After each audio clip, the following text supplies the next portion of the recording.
pause. Getting started is very simple. Right?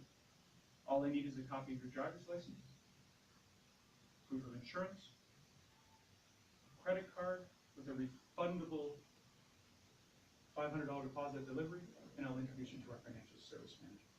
Fair enough? Now, with all due respect to Lou, I've said that 40,000 million times. Was there a difference in the tone, Eleanor? What was the difference in the tone from somebody not in the industry? One was maybe a little scripted? Rehearsed. Yeah. Rehearsed, and one was sincere? Let's just do this. You came in today, I'm here today, by chance, let's do this. So that's how we get going, and we know the sale starts, and what do we want to do right now? What do we want to hear right now? No. And we don't slug, right? Like we don't just slouch over, right? Anybody ever been to court? Anybody ever watched a court case? It's funny, I was in Toronto this week and had a doctor's appointment, and I watched the movie called The Judge. Has anybody heard it? Have you seen the movie The Judge? Robert Downey Jr.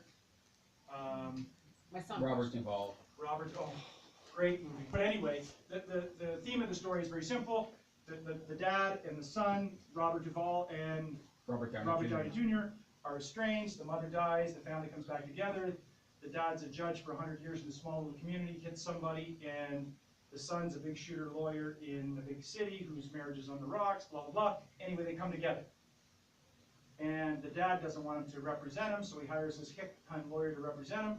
And the defense, or sorry, the prosecution says, blah, blah, blah, blah, blah, blah, blah, blah, blah, and then they show this lawyer, right, who's sitting, and he does this. Oh. And I thought of this immediately, because what does the jury think? What is the jury looking at? Looking at what? Body language, right? So if we were attorneys, and we were on stage, right, and we're getting kicked out of us by the prosecutor, are we this? What are we? Keep it coming, right? We're good. Keep it coming, we're good. Keep it coming, we're good. Right? No problem, no problem. What? This is easy. I do this all day, no problem. So we want to keep that in the back of our mind. Remember, the judge, whatever the cue is, when you hear no, no problem. Because now we want to reframe. I hear what you're saying, right? But we want to go on. So we have two options. When we hear no, we have the traditional approach. What do you mean no? No? Are you stupid? 199 bucks a month? It's the end of the month. Let me go talk to my manager. I'll give him the 50 bucks. Will you buy it then? We laugh, but it's true, right? Or we'll say to ourselves, we've got to build massive rapport, right? We've got to build massive rapport. I hear what you're saying, Jim. But do you understand the idea? Does the idea make sense to you, what we're talking about? What have I done? So I'm building rapport, right? I've gathered some intel, and I'm moving down the line. And Louis, what do I say to the customer? So we're back from our test drive, and I say to you, it's as simple as this. Hit me again. I'm sorry, just introduction or? Yeah, we're gonna use our Okay. all I need. So we're gonna use that segue into close. Okay. It's as simple as this.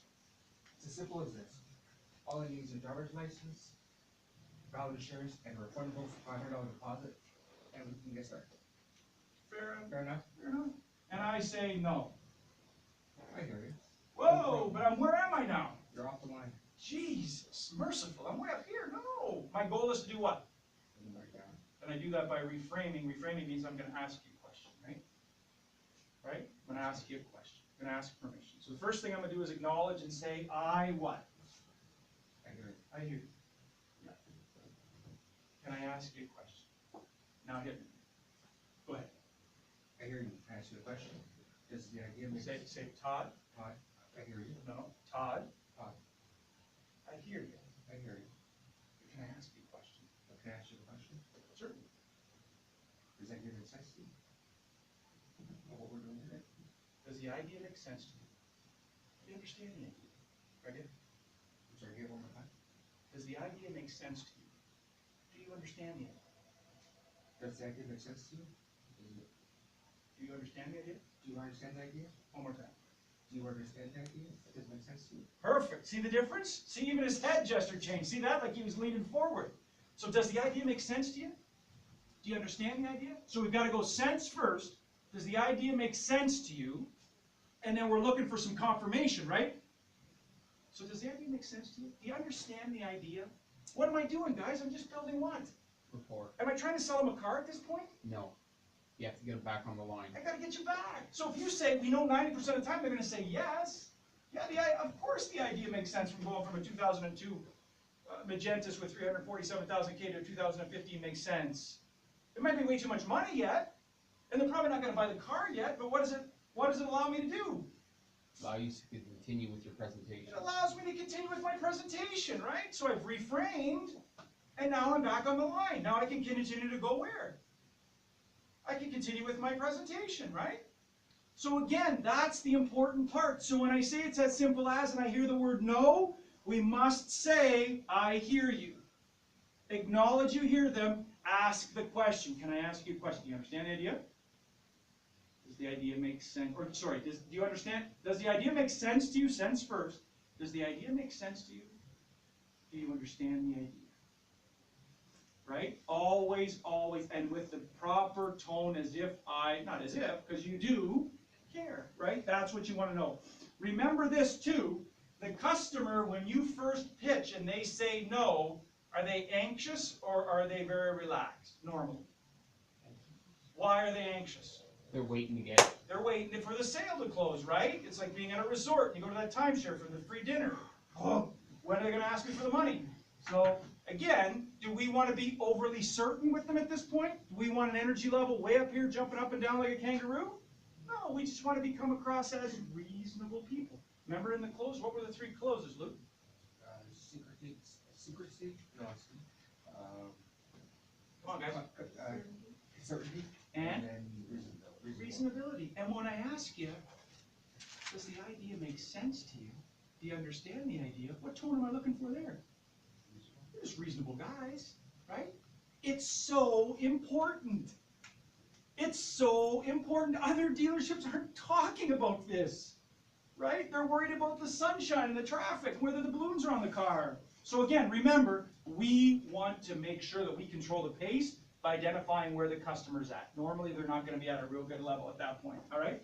So listen again to what the customer says, because at this point, they may only be a 5 out of 10 on something, right? So if you say, hey, do you understand the idea? Does the idea make sense to you? Do you understand the idea? And he says, yeah. Well, you might have to talk a little bit more about what you're talking about, right? Because he's not at a 10. At 10, he would have said yes.